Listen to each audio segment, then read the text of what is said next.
সুপ্রিয় শ্রোতা বন্ধুরা, আসসালামু আলাইকুম। প্রতিদিনের ন্যায় আজকেও আপনাদের সামনে একটি নতুন গল্প নিয়ে হাজির হয়েছি। আজকের গল্পের নাম কালবেলা, স্টেশনের শেষ ট্রেন।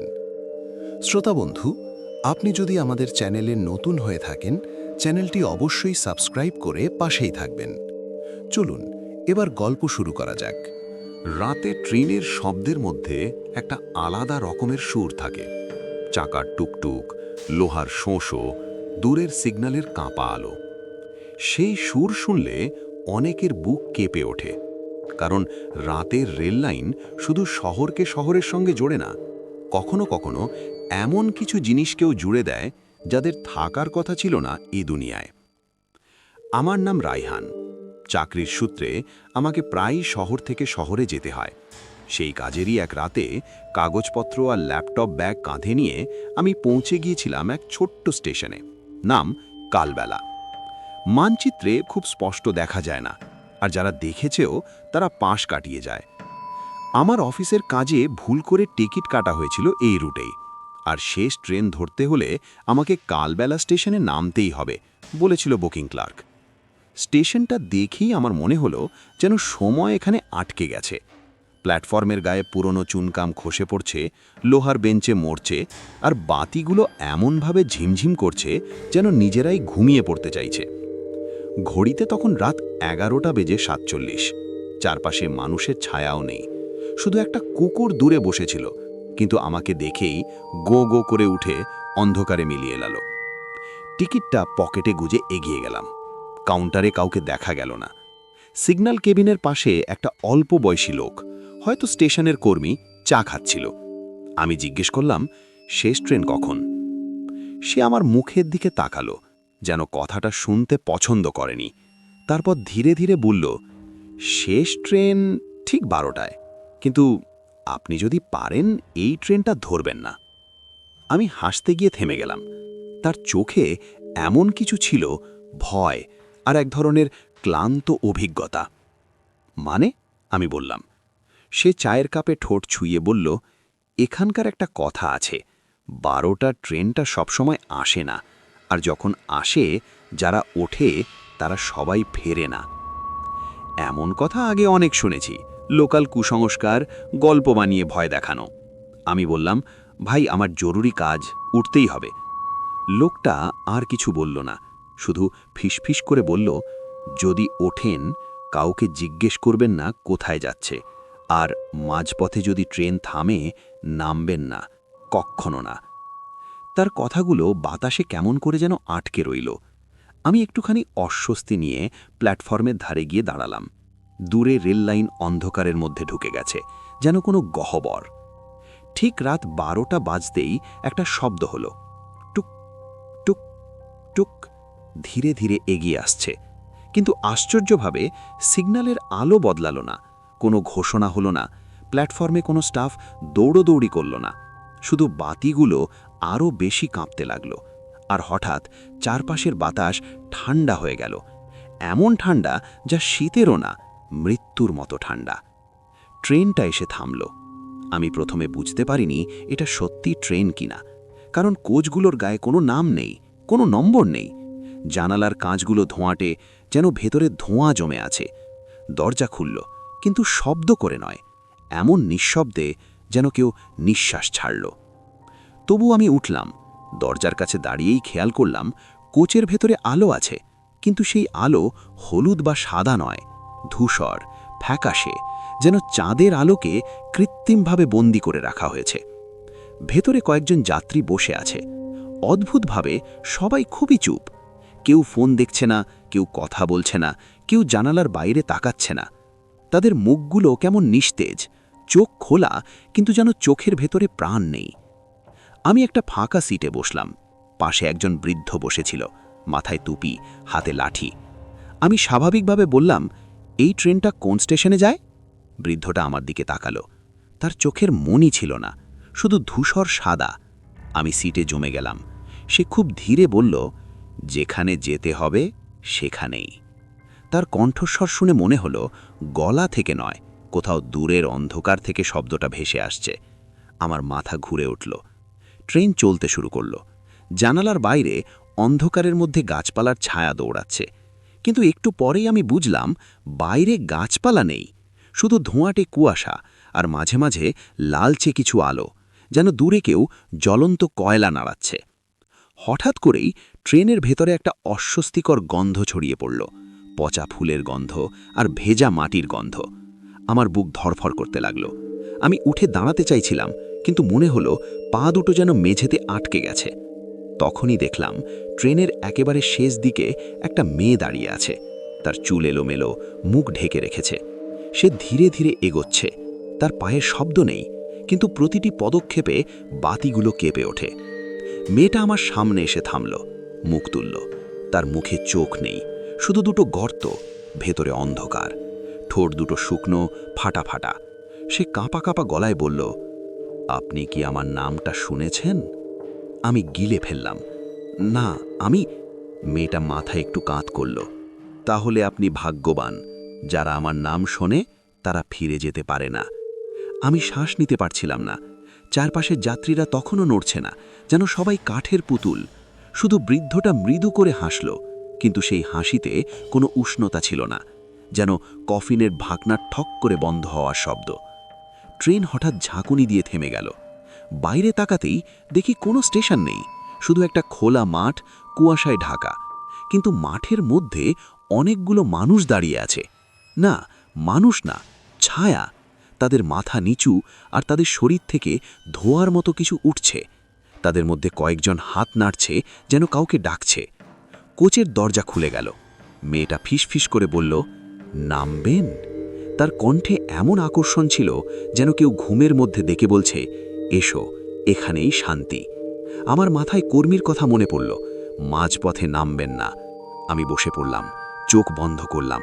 আমার দুই হাত কাঁপছে, কিন্তু দরজার দিক থেকে ঠান্ডা বাতাস ঢুকছে, যেন কেউ ভেতরে আসছে। একটা হাত আমার কাঁধে পড়ল। আমি চমকে চোখ খুললাম। বৃদ্ধটা আমার দিকে ঝুঁকে আছে। তার মুখটা এখন আরও ভয়ঙ্কর, চামড়া যেন টানটান হয়ে গেছে, গালের হাড় বেরিয়ে এসেছে। সে বলল, ওদের ডাক শুনলে সব শেষ। তুমি যদি বাঁচতে চাও, নিজের নাম মনে করো বারবার। নিজের নাম ভুলে গেলে তুমি ওদের একজন হয়ে যাবে। আমি কাঁপা গলায় বললাম, রাইহান, রাইহান, রাইহান। দরজার বাইরে থেকে তখন চাপা কান্নার শব্দ আসছে। কেউ বলছে, ফিরে এসো, ফিরে এসো। সেই শব্দে আমার বুক ফেটে যেতে চাইছিল। আমি আরও জোরে নিজের নাম বলতে লাগলাম। ট্রেন আবার চলল, কিন্তু এখন মনে হচ্ছিল সময় উল্টো দৌড়াচ্ছে। জানালার বাইরে কুয়াশার মধ্যে মাঝে মাঝে দৃশ্য ভেসে উঠছে, একটা স্কুল, একটা বাড়ি, একটা নদী। তারপর হঠাৎই সেই দৃশ্যগুলো ছিঁড়ে যাচ্ছে, যেন পুরনো ছবি পুড়িয়ে ফেলা হচ্ছে। আমার পাশে বসা যাত্রীরা একে একে মাথা ঘোরাতে শুরু করল। তাদের মুখগুলো বদলাচ্ছে, কারো মুখে জখম, কারো চোখ বেঁধে রাখা, কারো গলা কাটা দাগ। আমি বুঝতে পারলাম এরা সবাই মৃত, আর আমি জীবিত হয়ে এদের মাঝখানে বসে আছি, একটা ভুল ট্রেনে। হঠাৎ মেয়েটা আবার সামনে দাঁড়ালো। এবার সে খুব কাছে ঝুঁকে বলল, তুমি তো শুনে ফেলেছ, তুমি তো আমাদেরই। আমি চিৎকার করতে চাইলাম, কিন্তু গলা দিয়ে শব্দ বেরোলো না।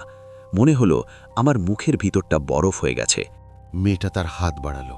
তার আঙুলগুলো স্বাভাবিক নয়, খুব লম্বা, আর নখগুলো কালো। সে আমার কপালে আঙুল ছুঁয়াতে যাচ্ছিল। ঠিক তখনই বৃদ্ধটা হঠাৎ নিজের লাঠি দিয়ে মেঝেতে ঠক করে আঘাত করল। শব্দটা যেন বজ্রপাতের মতো কোচে গড়িয়ে গেল। বাতিগুলো এক মুহূর্তের জন্য নিভে গেল। তারপর আবার জ্বলে উঠতেই দেখি মেয়েটা নেই, কিন্তু তার দাঁড়িয়ে থাকার জায়গায় কেবল একটা ভেজা কালো দাগ, যেন কেউ পচা জল ফেলে গেছে। বৃদ্ধটা নিঃশ্বাস ফেলল। তুমি এখনো বেঁচে আছো, কিন্তু মনে রেখো, এই ট্রেন তোমাকে ছাড়বে না সহজে। আমি বললাম, আপনি কে? সে জানালার বাইরে তাকালো। আমি একজন যে একবার নেমেছিল, তারপর অনেক বছর ধরে এই ট্রেনে বসে আছি, শুধু কাউকে বাঁচানোর জন্য, যাতে আমার মতো আর কেউ নামতে না যায়। তার কথা শুনে আমার বুক আরো ভারী হয়ে গেল। আমি বুঝতে পারলাম সে নিজেই হয়তো মৃত বা মৃত্যুর মাঝামাঝি কোথাও আটকে আছে। হঠাৎ ট্রেনের স্পিকারে কড়া একটা আওয়াজ হলো, কোনো ঘোষণার মতো, কিন্তু শব্দগুলো বিকৃত। তারপর একটা নাম ভেসে এলো, খুব স্পষ্ট, খুব ঠান্ডা, রায়হান। আমার শরীর জমে গেল। স্পিকার আবার বলল, রায়হান। আমি নিজের নাম তো বলছিলাম, কিন্তু এটা আমার কণ্ঠ নয়। মনে হলো ট্রেনটাই আমার নাম মুখস্থ করে ফেলেছে। আর যে জিনিসটা তোমার নাম জানে সে তোমাকে ডেকে নিতে পারে। বৃদ্ধটা আমার হাত শক্ত করে ধরল। শোনো, এখন থেকে তোমার নাম বলবে না, নাম বদলে ফেলো। নিজের ভিতরে একটা অন্য নাম ধরো, যে নাম কেউ জানে না। আমি ফিস করলাম, সুমন, সুমন। আমার নিজের মাথার ভিতরে সেই নামটা আঁকড়ে ধরলাম। স্পিকার আবার চেষ্টা করল, কিন্তু এবার শব্দগুলো এলোমেলো হয়ে গেল, যেন ট্রেনটা বিভ্রান্ত। রা, রা, হা। ট্রেন হঠাৎ কেঁপে উঠল, যেন রাগে ফেটে পড়ছে। জানালার বাইরে অন্ধকারে এক মুহূর্তের জন্য আমি দেখতে পেলাম রেল লাইনের পাশে অনেকগুলো মুখ, শুধু মুখ, মাটির ভিতর থেকে বেরিয়ে আছে, আর তারা সবাই একসঙ্গে চেয়ে আছে এই ট্রেনের দিকে। ওরা অপেক্ষা করছে, তুমি নামলেই শেষ। হঠাৎ সামনে একটা আলো দেখা গেল, স্টেশনের মতো। ট্রেন ধীরে ধীরে গতি কমালো।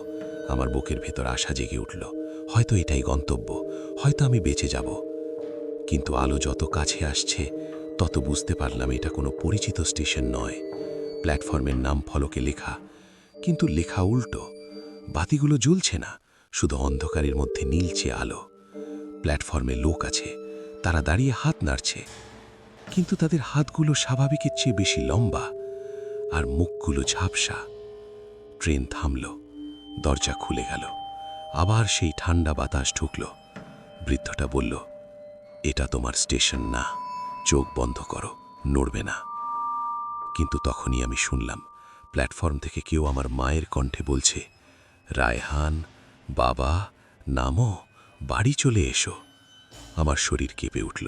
সে কণ্ঠ এত বাস্তব, এত আপন, যে বুকটা ভেঙে পড়তে চাইছিল। আমি চোখ খুলে দরজার দিকে তাকালাম। প্ল্যাটফর্মে সত্যিই আমার মা দাঁড়িয়ে আছেন, সাদা শাড়ি, চুল বাঁধা, মুখে চিন্তার ছাপ। তিনি হাত বাড়িয়ে আছেন। আমি এক পা বাড়ালাম। ঠিক তখনই বৃদ্ধটা আমার গালে সজোরে চড় মেরে বলল, ওটা তোমার মা না। চাড়ের ব্যথায় আমার মাথা ঘুরে গেল। আমি হঠাৎ বুঝতে পারলাম প্ল্যাটফর্মের মায়ের চোখের পাতা একবারও পড়ছে না। তার হাসি আটকে আছে, ঠোঁটের কোণে টানা, আর তার হাতের আঙুলগুলো অস্বাভাবিক লম্বা, নখ কালো। আমি পিছিয়ে এলাম। দরজা ধীরে ধীরে বন্ধ হতে লাগলো। মায়ের মুখটা তখন বিকৃত হয়ে গেল, চোয়াল খুলে গেল অতিরিক্ত, আর ভিতরে শুধু অন্ধকার। অন্ধকারের মধ্যে দাঁতের মতো সাদা রেখা। ট্রেন আবার চলল।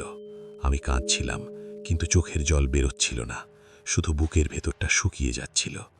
বৃদ্ধটা খুব শান্ত গলায় বলল, এখন তুমি বুঝেছ, তারা তোমার সবচেয়ে প্রিয় মানুষের মুখ পড়ে আসে, কারণ ভয় দিয়ে নয়, টান দিয়ে মানুষকে নামায়। ঘণ্টাখানেক কেটে গেল, বা হয়তো কয়েক মিনিট। এই ট্রেনে সময়ের হিসাব থাকে না। তারপর হঠাৎ করেই জানালার বাইরে পরিচিত আলো দেখতে পেলাম। স্টেশনের নাম ফলক স্পষ্ট, কালবেলা। ট্রেন থামল, দরজা খুলল। এবার প্ল্যাটফর্মে সেই কর্মী লোকটা দাঁড়িয়ে আছে, তার মুখ ফ্যাকাশে। বৃদ্ধটা বলল, এবার নামো, আর পিছনে তাকাবে না। আমি দাঁড়িয়ে দরজার দিকে এগোলাম। পা ফেলতেই মনে হলো কেউ আমার জামার পিছনটা ধরে টানছে। আমি টাল সামলালাম, কিন্তু পিছনে তাকালাম না। নিজের ভিতরে মিথ্যা নামটা আঁকড়ে ধরলাম, সুমন, সুমন। এক দৌড়ে নেমে পড়লাম প্ল্যাটফর্মে। সঙ্গে সঙ্গে দরজা বন্ধ হয়ে গেল। ট্রেনটা নিঃশব্দে চলতে শুরু করল, আর অন্ধকারে মিলিয়ে গেল, যেন কখনো ছিলই না। আমি হাঁপিয়ে হাঁপিয়ে কর্মী লোকটার দিকে তাকালাম। আপনি আপনি দেখলেন? সে মাথা নাড়ল। দেখলাম। সবাই দেখে, কিন্তু কেউ বিশ্বাস করে না। আমি বললাম, বৃদ্ধটা, সে কে ছিল? লোকটা চোখ নামিয়ে বলল, এখানে একটা রেজিস্টার আছে, বছর বছর আগে থেকে। যারা ওই ট্রেনে ওঠে তাদের নাম কেউ না কেউ লিখে রাখে, যদি কখনো তারা ফিরে আসে। খুব কম ফেরে। সে আমাকে টেনে ট্রেন অফিসে নিয়ে গেল।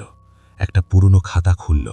পাতাগুলো হলুদ, অনেক নাম লেখা, তারিখ সহ। কিছু নামের পাশে লাল কালিতে লেখা, ফেরেনি। আমি নিজের নামটা খুঁজতে লাগলাম। হঠাৎ চোখ আটকে গেল। পাতার একদম নিচে আজকের তারিখের পাশে লেখা, রায়হান। আমি শিউরে উঠলাম, কারণ আমি তো তখনও কিছু বলিনি। কেউ আমার নাম জানল কি করে? আর ঠিক তার নিচেই অন্য কালিতে যেন বহু পুরনো একটা নাম লেখা ছিল, সেই বৃদ্ধের নাম। কিন্তু তার পাশে লেখা ছিল মৃত 1998। আমার মাথার ভিতরটা শূন্য হয়ে গেল। আমি কাঁপা হাতে খাতাটা বন্ধ করতে গেলাম, ঠিক তখনই খাতার ভিতর থেকে একটা ছোট্ট কাগজ পড়ে গেল। কাগজটা পুরনো, ভাঁজ করা। খুলে দেখি লেখা মাত্র এক লাইন, যদি তুমি এটা পড়ো তাহলে জেনে রেখো, ট্রেনটা তোমার নাম জেনে গেছে। এবার সে অপেক্ষা করবে যতদিন না তুমি নিজের নাম ভুলে যাও। কাগজটা হাত থেকে পড়ে গেল।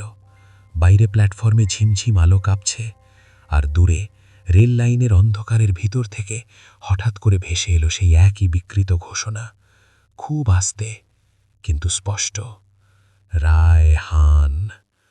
আমি দম বন্ধ করে দাঁড়িয়ে রইলাম, কারণ সেই শব্দটা এবার স্টেশনের স্পিকার থেকে আসেনি, ওটা আসছিল ঠিক আমার কানের পিছন থেকে।